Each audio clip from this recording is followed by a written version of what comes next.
We are going to continue talking about using integrals to find volume, but now we're going to focus on a solid of revolution. A solid of revolution is when you take a region. So for example, I have a region drawn on the screen. So you have a region in the XY plane, and you rotate it about an axis, and that's going to give you a three-dimensional solid. When you have a solid of revolution, if you slice this solid perpendicular to that axis of rotation, you are going to get something that has circular cross sections. So I have a picture on the screen. Here's my solid of revolution. And no matter where I slice this thing, the cross sections are circles. So we can use our method of cross sections. We're going to call this the disk method, but it really is no different than that method of cross sections. We're just using the fact that our solid has circular cross sections. I know that the area of a circle is pi r squared. So I'm going to add up the volume of these little disks that make up the cross sections of this object. I'll do that with an integral. So I've got pi r squared, and we're going to be adding that up. Now, how I have the object drawn in my picture, I will have to write the radius of this function, or the radius of these disks, as a function of x. That's because my little disks have a width that is delta x, or dx. So I would have to do this integral in terms of x. Now, in this particular case, the radius, the r of x, is actually equal to the function. So whatever this function y equals f of x is, that's actually my radius, and that's the thing that I'm going to be integrating squared. The little dx here, again, that's the width of these little disks, and we're adding those up or integrating those over the entire region to find the volume of the object. Now, sometimes we might have an axis of rotation that is vertical. Like for example, let's say we rotate over the y-axis. In that case, to get these circular cross sections, we're going to have to slice horizontally. We always slice perpendicular to that axis of rotation to get our circular cross sections. And if we slice horizontally, the width of each of these little disks is actually a delta y or a dy. That means we're going to have to work in terms of y.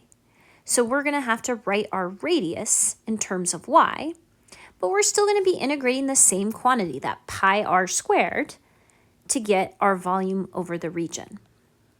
All right, let's see how this works by doing some examples.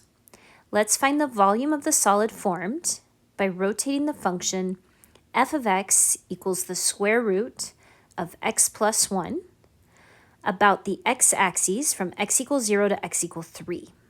So I've started by creating a rough sketch of y equals the square root of x plus 1.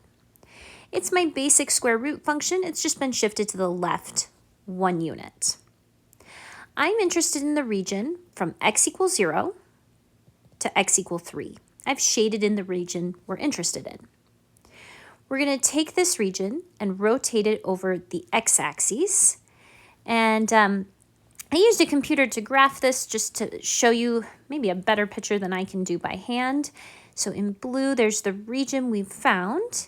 And then we take that region and we rotate it around the x-axis.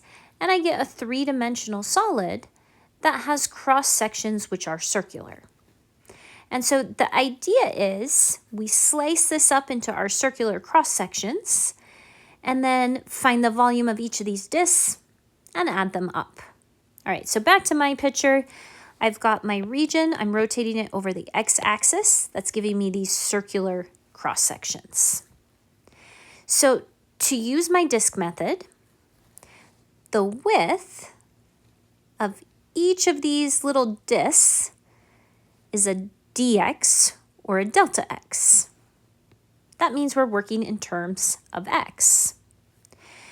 The radius of each of these circular cross sections is determined by the height of this function. It's determined by the y value of this function. I'm working in terms of x, so that y value is given by the function square root of x plus 1. So my radius as a function of x is equal to square root of x plus 1. So that means we're going to integrate pi, and pi is a constant, so I just pulled that out front, and we'll be integrating radius squared, so square root of x plus 1 squared. Our bounds of integration come from our picture. They're going to be x values as well. We are starting at x equals 0, and we're stopping at x equals 3. So my bounds go from 0 to 3. All right, to integrate this, when you square a square root, it gets rid of the square root. I'm left with x plus 1. Antiderivative of x is x squared over 2. Antiderivative of 1 is x. Plug in my bounds of integration, so I've got pi times 9 over 2 plus 3. And then when I plug in 0, I get 0. So final answer, 15 pi over 2 is the volume of this solid. Here's another example. Let's find the volume of the solid formed by rotating the region bounded by the y-axis, y equals 2, y equals e to the x, about the line y equals 2. All right, so I'm going to draw a picture. So we are bounded by the y-axis, the line y equals 2, and the function y equals e to the x.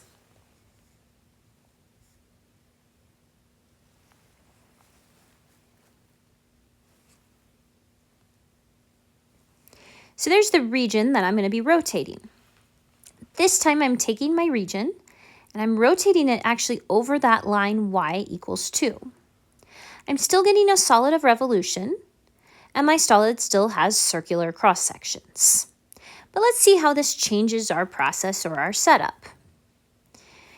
To get these circular cross sections, we're still going to slice vertically. We always slice perpendicular to that axis of rotation to get our circular cross sections.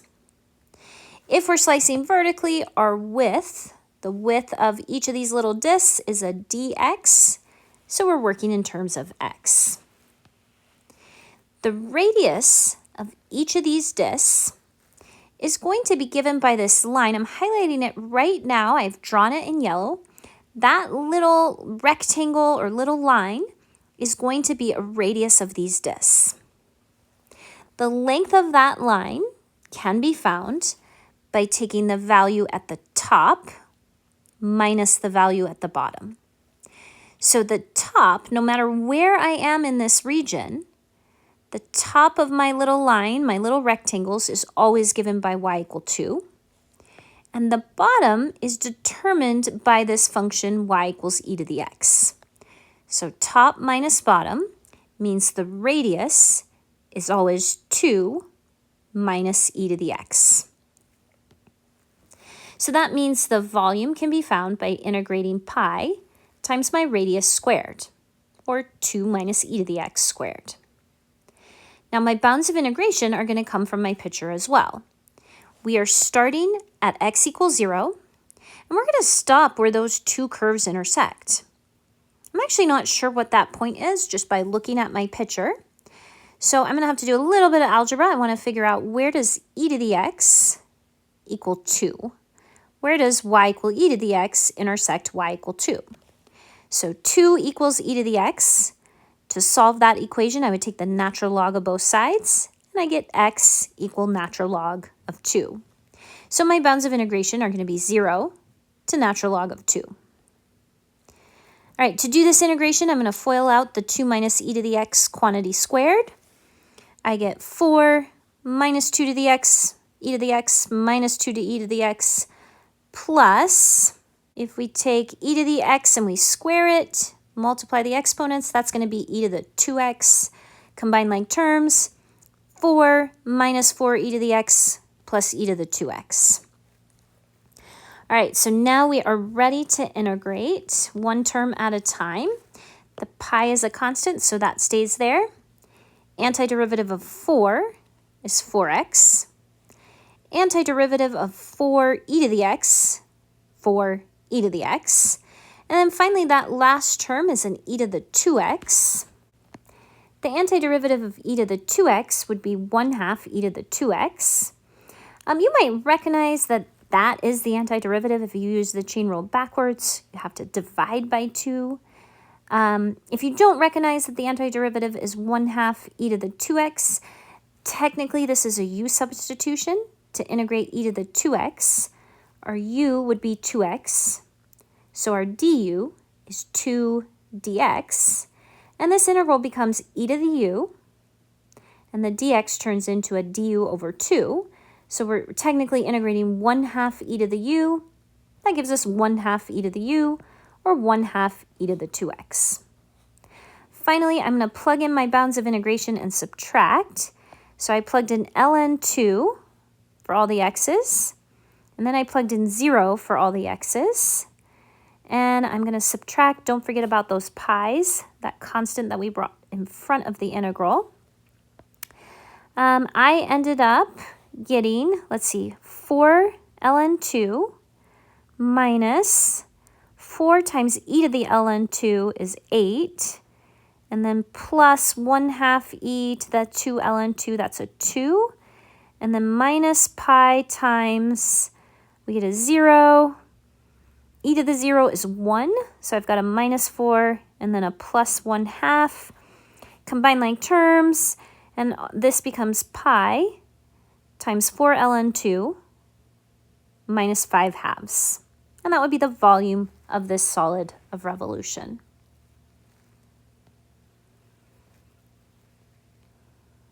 Let's set up another example. We're going to find the volume of the solid formed when the region bounded by y equals x squared and y equal x is rotated about the x-axis. Then we'll do the y-axis, and then the line x equal 2. So y equals x squared, there's my basic parabola, vertex at the origin. Y equals x is a line, goes through the origin, has a slope of 1. I can figure out where these two functions intersect by setting them equal to each other. So x squared equals x. I set one side to 0. I factored out an x. That gave me x times x minus 1 equals 0. Set each of these factors to 0, got x equals 0 and x equal 1. So these two functions intersect at the origin and also at the point 1, 1. If you plug x equal 1 into either of these functions, you get a y value of 1. So there's the region. I've shaded in the region that we're dealing with. And we're going to start by taking this region and rotating it about the x-axis. And that's going to give me my three-dimensional solid. Now this problem is a little bit different than the previous problems we've done, because if I slice this object, I'm still going to get these round circular cross sections, but they're going to have a hole in them. So if I actually slice this object, my circles are going to have holes in them. And so we're going to use something called the washer method. It's really similar. We're just taking into account that our cross sections look like washers or donuts, circles with holes in them. So when we're using the washer method, our cross section is a washer, and the area of a washer would be the area of the big circle. So I'll call that pi big R squared. So you could find the area of this large circle, and then you could subtract the area of the hole. So minus pi little r squared. And that's going to give you the area of this washer. You could factor out the pi, that's a common factor. So pi times big R squared minus little r squared. And that means if our cross sections are washers, to find the volume, our integral is going to be of the form pi times big R squared minus little r squared. And that's the quantity we're going to integrate. So just slightly different formula for the area of our cross section, but we're still using the exact same process, a method of finding the area of cross sections and using an integral to add those areas up. All right, so back to our problem. To create these washers, we are slicing perpendicular to our axis of rotation. We're slicing vertically. That means the width of each of these little rectangles or little washers is a dx, and we're working in terms of x. So the big R would be the distance from the axis of rotation to the outside of this object. That distance is given by the line. So big R is equal to x. It's given by whatever y value you're on that line. The line is y equals x, so big R is equal to x. Little r, the distance from the axis of rotation to the inside of this object, is given by the parabola. Little r is x squared. So that means the volume can be found by taking pi times the integral of big R squared, so x squared, minus little r squared, x squared squared. And our bounds of integration are going to be the x values from the image. We are starting at x equals 0 and stopping at x equal 1. So this is something we can integrate. We're integrating x squared minus x to the 4th. That becomes x to the 3rd over 3 minus x to the 5th over 5. Then I plug in my bounds of integration and subtract. And finally, don't forget to multiply by pi. So if I plug in 1, I get 1/3 minus 1/5. That's 2/15. And then multiply by pi. So 2 pi over 15 is the volume of that solid. All right, let's see how this problem changes if we rotate over the y-axis. So I've got the exact same region that's lying between the parabola and the line y equals x. But this time, I'm going to take that object and rotate it around the y-axis. That's giving me a slightly different shape, so I expect to get a slightly different volume. Now, if I want to slice this so my cross sections are circular, or in this case, washers, I am going to have to slice perpendicular to the axis of rotation. I'm going to actually have to take this object and slice it horizontally. And if we slice this object horizontally, we will get those washers. Again, always slice perpendicular to that axis of rotation if you want to get a disc or a washer. So the width of each of these little discs is actually a dy, a delta y. Because I'm creating my slices horizontally, I'm going to have to work in terms of y. So I'm still going to want to find big R and little r, but we're going to be working in terms of y. So big R is going to be the distance from the axis of rotation to the outside of the object. So that distance is determined by the parabola. Technically, it's the x value on the parabola gives me that horizontal distance. Now, because we sliced horizontally, we're working in terms of y. So I have to take my equation y equals x squared and solve it for x. Y equals x squared, the right side of that parabola, is given by the equation x equal to square root of y. So big R is equal to the square root of y. So distance to the outside of this object is given by the x value on that parabola, which is equivalent to square root of y. Little r is the distance to the inside of the object. And the inside of the object is determined by the line. So it's actually given by the x value of that line. And we have the line y equals x, or x equal y. So little r as a function of y is equal to y. So now using my washer method, I'm going to be integrating pi times big R squared minus little r squared. And my bounds of integration are now going to be y values. The points of intersection were 0, 0, 1, 1. So my y values go from y equals 0 to y equal 1. All right, and so to integrate, I would first do some simplification. Square root of y squared is y. So we're actually integrating y minus y squared, which gives me y squared over 2 minus y squared over 3, and then of course times pi. And then I'm going to plug in my bounds of integration. So I plug in 1, I plug in 0 and subtract them, and this simplifies down to 1 pi over 6. And there's the volume of that object. All right, I'd like to do one more example where our axis of rotation is no longer on an X or Y axis, it's somewhere else. So now let's see what happens if we rotate this object over the line y equals 2. So I've got the exact same object between my parabola and my line, but now I'm rotating it about the line y equals 2. And that's going to give me a three-dimensional solid. Let's see if we can use our washer method to set this problem up. So if we want circular cross sections, we're going to have to slice perpendicular to the axis of rotation. I'm going to have to slice vertically. That means the width of my washers is a dx, and I'm going to have to work in terms of x. So I'm going to start by trying big R, trying to find big R. So distance from the axis of rotation to the outside of this object. The axis of rotation is the line y equal 2. The outside of the object is given by the parabola y equals x squared. So that distance is going to be 2 minus x squared. That's my big R. Little r would be the distance from my axis of rotation to the inside of the object.